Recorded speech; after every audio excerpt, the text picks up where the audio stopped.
guys, kembali lagi dengan saya Natasha Alfianti di podcast seputar pertanian. Nah, jadi pada episode kali ini kita akan membahas tentang strategi dan kebijakan pokok pembangunan, pengolahan, dan pemasaran hasil pertanian.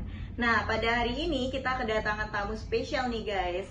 Yuk kita persilakan masuk terlebih dahulu. Alisa, Bunda, silakan duduk. Nah, jadi kita perkenalan dulu nih guys sama kakak-kakaknya. Ayo, boleh dikenalkan dirinya? Halo, perkenalkan nama saya Winda Gransia Manolam.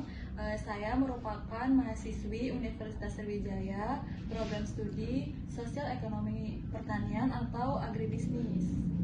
Hai, nama saya Kalisa Fitri Umayroh. Saya mahasiswa aktif di Universitas Sriwijaya, Prodi Sosial Ekonomi Pertanian atau bisa dibilang agribisnis. Nah, jadi kalian kesibukannya apa nih?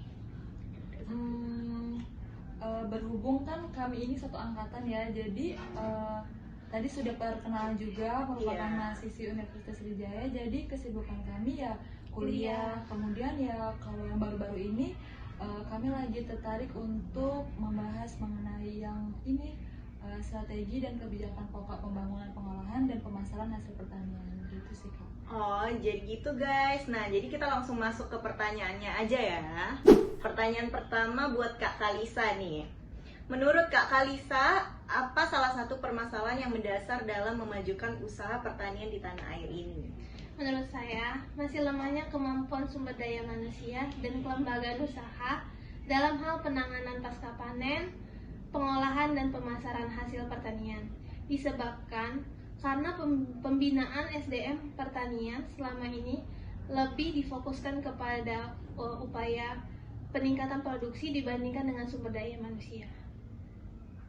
Nah, jadi gitu guys. Nah, jadi menurut Kak Kalisa itu salah satu permasalahan yang mendasarnya yaitu masih lemahnya kemampuan sumber daya manusia. Nah, kita lanjut ke pertanyaan kedua buat Kak Winda ya. Oke, jadi dalam meningkatkan kapasitas dan memberdayakan sumber daya manusia serta kelembagaan usaha di bidang pengolahan dan pemasaran hasil pertanian memiliki kebijakan operasional terkait dengan strategi tersebut. Nah, menurut Kak Winda nih, apa saja sih kebijakan itu? Jadi tadi pertanyaannya meningkatkan kapasitas dan memberdayakan sumber daya manusia ya.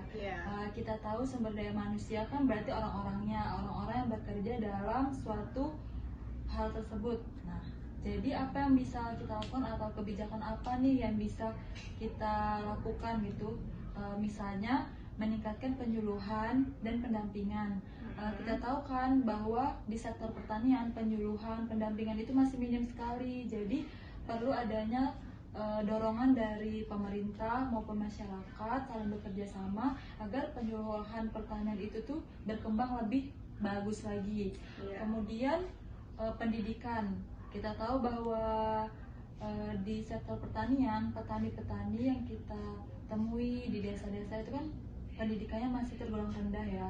Makanya dia perlu untuk penyuluhan pendampingan tadi.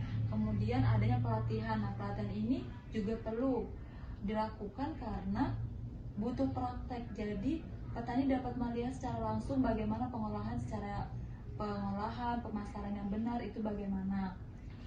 Terus kemudian dari sisi lain kita bisa melakukan kebijakan yaitu mengembangkan kelembagaan usaha pelayanan pasca panen.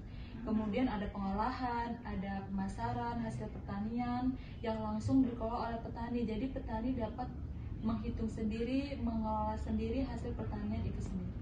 Oh, jadi gitu guys menurut Kak Winda.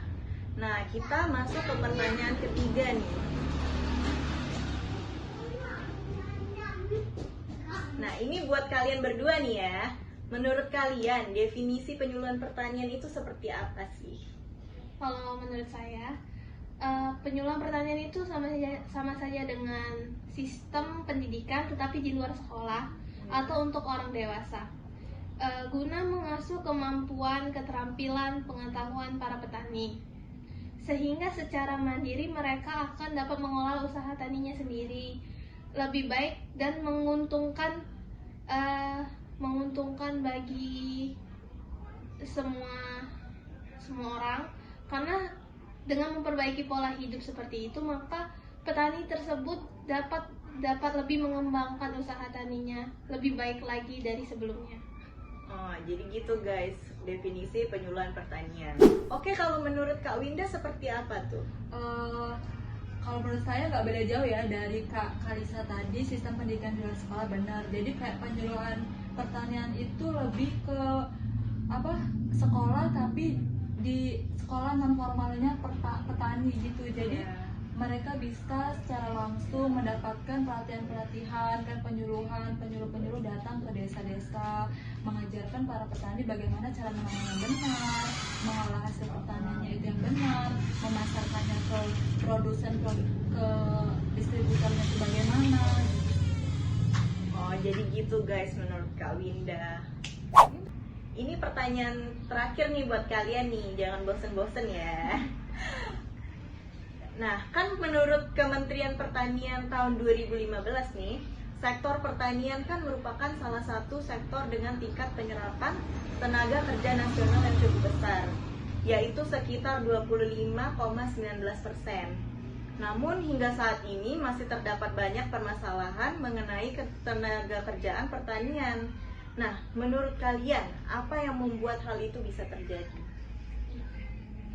Permasalahan utamanya yaitu pada perubahan secara struktur demografi, di mana petani berusia tua atau lebih dari 55 tahun lebih banyak dibandingkan petani yang berusia muda.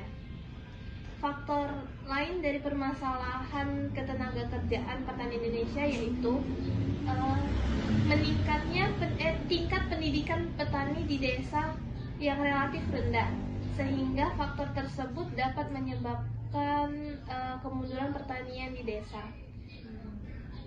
Jadi gitu ya, permasalahan yang terjadi itu bisa terjadi karena perubahan secara struktur demografi. Selesai sudah pertanyaan kita. Terima kasih ya kepada Kak Winda dan Kak Kalisa sudah mampir ke sini. Oke guys, segitu dulu episode kali ini. Saya Natasha Alfianti sebagai pembawa acara mengucapkan terima kasih kepada kalian yang telah menonton. Assalamualaikum warahmatullahi wabarakatuh. Dadah. Jangan lupa like, comment, and subscribe.